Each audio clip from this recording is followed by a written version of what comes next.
बिस्मिल्लाहिर्रहमानिर्रहीम। एक सवाल हमसे ये पूछा गया कि मेरी वालदा मोहतरमा इस कदर ज़ईफ़ हैं कि वो रोज़ा रखने पर कुदरत नहीं रखती, तो क्या उनकी जगह पर जो रोज़ा है उसका फ़िदिया अदा कर देना जायज़ है, और फ़िदिये की रकम कितनी होगी और किसको अदा किया जाएगा। तो इस सवालों का जवाब जो है वो आप समाअत फरमा लें कि अगर कोई मर्द हो या ख़ातून इस कदर बीमार हो और उम्र की इस हालत में पहुंच चुका हो कि बीमारी के दोबारा सेहतयाब होने का जो उम्मीद है वो भी मौजूद ना हो, तो अब इसको हर रोज़े के बदले में एक फ़िदिया देना होगा, और वो फ़िदिये की मिक़दार सदक़तुल फ़ितर के बराबर है, यानी 2.25 किलो गल्ला। आप जो गंदम खाते हैं, या 2 मिस्कीनों को खाना खिला देना, या 1 मिस्कीन को 2 टाइम का खाना खिला देना। ये इसका 1 दिन का रोज़ा का फ़िदिया होगा।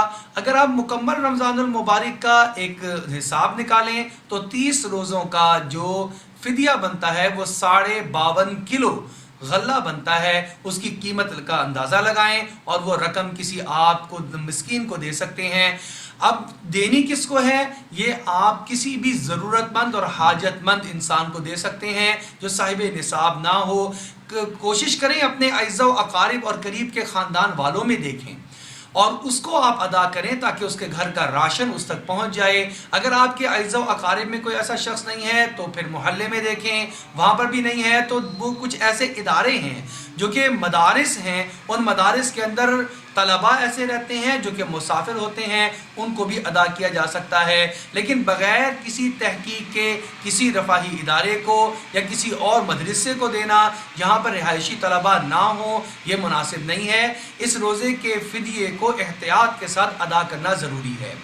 एक मसला ये पूछा गया कि मेरे वालिद और वालदा फौत हो चुके हैं, उनके ज़िम्मे कुछ रोज़े भी थे, तो क्या अब मैं उनकी ज़िंदगी के बाद उनकी तरफ से रोज़े का फ़िदिया दे सकता हूँ। तो यहाँ पर 3-4 मसलों को समझ लीजिए। सबसे पहली बात तो ये है कि हर इंसान के अपने ज़िम्मे है अपनी इबादात को मुकम्मल करे, अगर बाकी रह गई हैं तो उनको लिख दे। अगर किसी इंसान के ज़िम्मे क़ज़ा नमाज़ें बाकी हैं, वो 1 साल हैं, वो 5 साल हैं, वो 20 साल हैं, अगर उसके रोज़े कुछ क़ज़ा हैं, वो 2 हैं, वो 10 हैं, वो 10 साल के हैं, उनको एक तहरीर में लिखे और वसीयत करे कि अगर मैं अपनी ज़िंदगी में इनको अदा ना कर पाया तो मेरे मरने के बाद मेरे माल में से इसका फ़िदिया अदा किया जाए। अगर तो इसने वसीयत कर दी है तो फिर जब हम माल को तकसीम करने लगेंगे उसके से पहले वसीयत को पूरा किया जाएगा। लेकिन वसीयत 1/3 माल में, 1/3 माल में चलती है। अगर उससे ज़्यादा रकम बन रही है तो वो रसा को इख्तियार है, अपनी मर्जी से चाहें तो इस अपनी बकाया अपने हिस्से में से भी उसकी वसीयत को पूरा कर दें, और चाहें तो कहें कि सिर्फ 1/3 में से पूरी कर दी जाए, बकाया माल हमें तकसीम कर दिया जाए। अगर उन्होंने वसीयत नहीं की, औलाद और वरसा अपनी तरफ से अज खुद हदिया करना चाहते हैं उसको और उसकी तरफ से नमाज और रोज़े का फ़िदिया देना चाहते हैं तो ये भी जायज़ है। अल्लाह जल्ल शाअनहू से उम्मीद है कि अल्लाह जल्ल शाअनहू इसकी तरफ से इस फ़िदिया को कबूल मंजूर फरमा लेंगे। अल्लाह जल्ल शाअनहू से दुआ है अल्लाह हमें अपने नमाज, अपने रोज़े और अपनी तमाम इबादात और हुकूकुल इबाद सबका ख्याल रखकर ज़िंदगी गुजारने की तौफीक अता फरमाए।